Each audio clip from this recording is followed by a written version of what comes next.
24. Рейды Роспотребнадзора и Комэкологии продолжаются. Представители этих ведомств проверяют санитарный уровень во всех районах Ингушетии. Уже проинспектированы Сунжинский и Малгобекский. А сегодня очередь территории Джейрахского района. Залина Могушкова расскажет подробнее.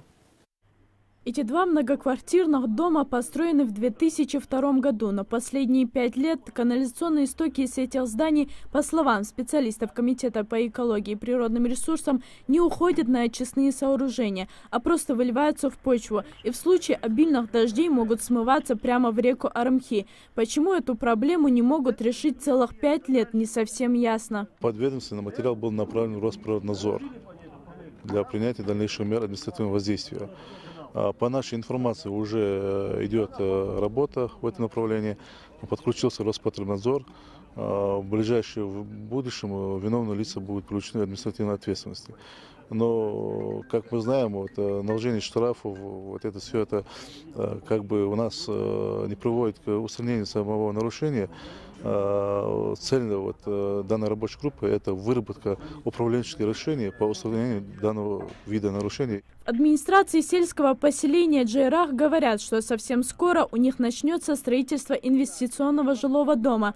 Под него уже и котлован готов. Когда строительство завершится, все 3 здания переведут на общие новые очистные сооружения. Ну а пока будут латать старые аварийные. Но есть ли гарантия, что новые очистные проработают дольше старых? Дело в том, что у нас уже есть опыт в этом направлении, и мы проконтролируем более строго, чтобы лучшие очистные сооружения были, и просто будем смотреть, создавать комиссии, чтобы сделали как надо. Следующий объект экологической проверки – курорт Арымхи. Главный туристический центр Ингушетии привлекает туристов, в том числе своими природными красотами.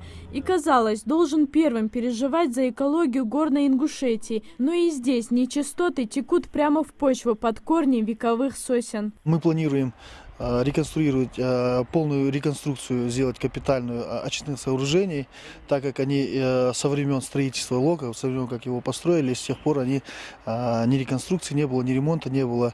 И ввиду того, что оборудование устарело, то есть уже изжило, как говорится, свое. И мы будем на следующий год планируем капитальную реконструкцию здесь проводить. Но это будет только в следующем году. А что делать с нечистотами сейчас, непонятно. Ведь любые наложенные штрафы сами по себе не очистят загрязненную почву и реку. И экологам остается надеяться только на совесть природопользователя. Залина Могушкова, Ахмед Парчиев, Новости 24.